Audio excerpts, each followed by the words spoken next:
Hello friends, कैसे हैं आप सब। I hope you all are very well. सबसे पहले मैं अपने बारे में बता दूं, मैं हूं अमित सिंह आर्या। पिछला दरोगा नया वाला जितना भी हुआ, तीनों दरोगा मैंने निकाला है, रिजल्ट अपलोड किया हुआ है मैंने। क्लियरली एक चीज समझ लो कि बिहार का पुलिस का जैसे भी आपने साथ दिया था, ये जो चोरी को रोकने का मूवमेंट है, किसी भी तरीके के एग्जाम में कोई भी चोरी नहीं होनी चाहिए। अगर होती है और उसमें लोग पकड़े जाते हैं तो उसका भी कोई सेटिंग नहीं होना चाहिए। अक्सर देखा जा रहा है कि जो चोर है या जो सेटर है उसके पास इतना पैसा है और वो इतना सेटिंग करके इतना संगठन बना लिया है, अपना ऑर्गेनाइज्ड हो लिया है कि आप लोग अनऑर्गेनाइज्ड होकर लड़ते हैं तो उसे नहीं जीत पाएंगे। अब समझो एक चीज को, आपने देखा होगा मूवी में, हॉलीवुड को मूवी को खास करके देखो, उसमें काफी ऑर्गेनाइज्ड होकर वो काम करते हैं। कोई क्रिमिनल हो या पुलिस वाला हो, सब एक दूसरे से जुड़े हुए रहते हैं।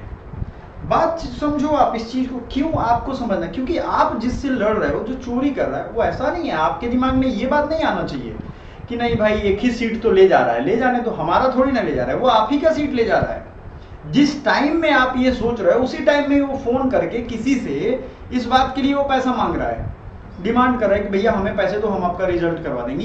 यही टाइम है।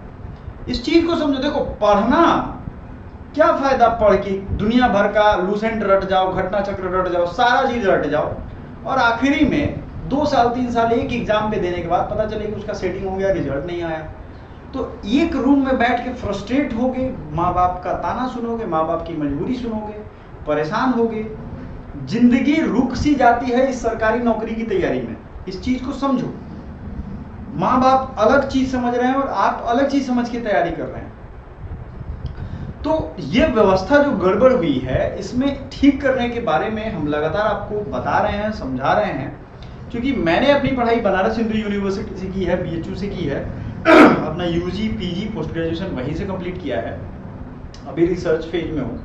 आपको एक चीज क्लियरली मैं समझा दूं कि अगर आप बिहार में चाहते हो कि सही तरीके से कोई भी एग्जाम हो, तो पहला काम जो दूरदर्शी एक विजनरी आदमी को करना है वो कि पढ़े लिखे नेताओं को चुनो। ये 9वां फेल, 8वां फेल, 10वां फेल और ये अनपढ़ों को ना, अनपढ़ों नेताओं का बात सुनना बंद करो। क्योंकि आपको मालूम है ये सारा सेटिंग का पैसा, सारा घूस का पैसा, जो ऑफिसर्स के बारे में आप सोचते हो कि इस ऑफिस में इतना घूस ले रहा है, आप उनसे थोड़ा बैठ के बात करो किसी ऑफिसर से। मैं खुद हेल्थ डिपार्टमेंट में 3 साल था और मैं आपको बता रहा हूँ, उनसे बात करो, वो आपको बताएंगे आखिरी में क्या होता है। वो खुद ये बात स्वीकार कर लेंगे। कितने लोग पकड़े गए हैं कि ये पैसा सब नेताओं के पास पहुंचता है, इलेक्शन में उनको फंडिंग चाहिए, ये चाहिए, वो चाहिए, जो भी हो सच्चाई। लेकिन आप बैठो, बात करो, आप अपने लेवल से इसकी जांच करो। आपको भी ये पता है कि ये सारे जो सेटिंग वाले पैसे है ना, ये चक्र है। सुप्रीम कोर्ट, हाई कोर्ट भी इसको लेकर के कई बार निर्देश दे चुकी है कि ये जो पॉलिटिकल फंडिंग है ना, नेक्सस इसको कहते हैं, ये पूरा का पूरा नेक्सस क्रिमिनल का, पॉलिटिशियन का, मतलब एक तरीके से कहा जाता है कि ये क्रिमिनल जो हैं वो पॉलिटिशियन के रखेल हैं। ये कहा गया है कई बार, कई जजमेंट में इस तरीके की बातें। ये हो रहा है, 60 गार्ड जो ये एक दूसरे से जुड़ा हुआ है, ये एकदम चल रहा है। आप देख रहे हो हर बड़े बड़े पॉलिटिशियन, वैसा जो गंवार टाइप जाहिल पॉलिटिशियन है बिहार में खासकर, उनका ये है। तो पॉलिटिकल संरक्षण उनको मिला हुआ है, ठीक है।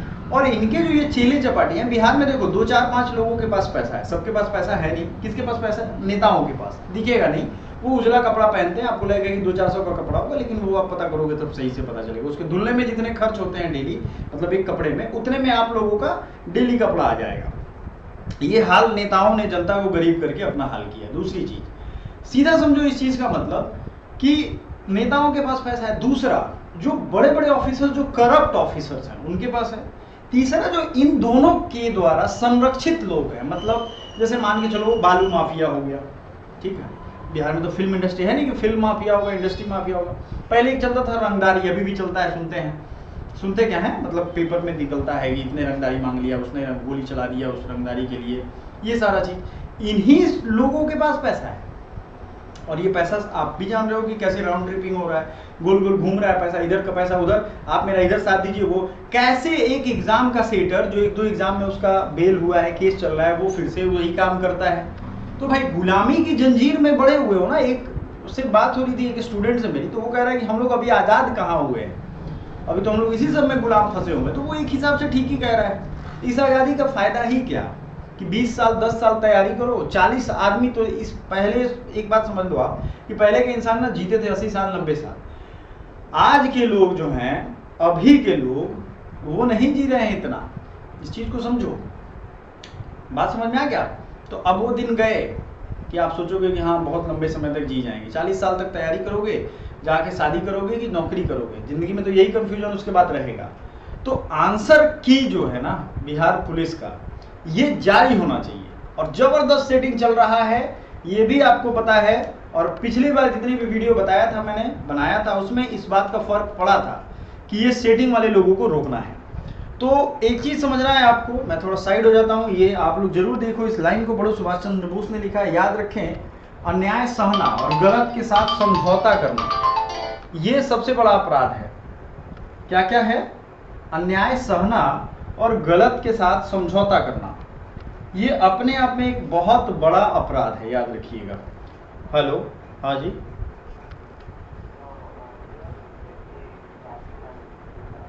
मैं अभी क्लास में हूँ, आप मैसेज करिए, व्हाट्सएप करिए। तो सीधा समझो आप कि ये जो है ना अन्याय, आप जब भी सहोगे तो ऐसा मत समझो कि अन्याय जो कर रहा है, जैसे घर में होता है ना कि ये आप लोग कहते होंगे कि वो हमारा ले लिया, अन्याय कर लिया, हमारा हड़प लिया, वही सिर्फ नहीं, आप अन्याय सह रहे हो, वो भी अन्याय है। और देखिए लोग प्रतिकार करते हैं, उसका रिजल्ट निकलता है। अब पिछले वीडियो में हमने ये बात किया था कि आंसर की जानने करने की मांग, बेवकूफ मत बनो। तो सही बात है, बेवकूफ मत बनो। ऐसी तैयारी का कोई फायदा नहीं। तैयारी करके घर पे जब जाओ तो ना खाने को अनाज रहे, और माँ बाप को भी अफसोस हो कि 10 साल जितना इसको पढ़ाने में फूंक दिए, उतना में तो एक बिजनेस कर लेता, कुछ कम से कम 2-4 हजार ही महीना कमाने लायक रहता, अपना तो पेट पाल लेता। अब बाद में ये आप वही काम करना पड़ेगा। फिर मैं कहता हूँ बाहर में ट्रेन में आप देखते हो, यूज करो सोशल नेटवर्किंग साइट, तो काम की चीजें देखो जिससे दिमाग खुले, दिमाग बंद हो वो चीजें नहीं देखना है।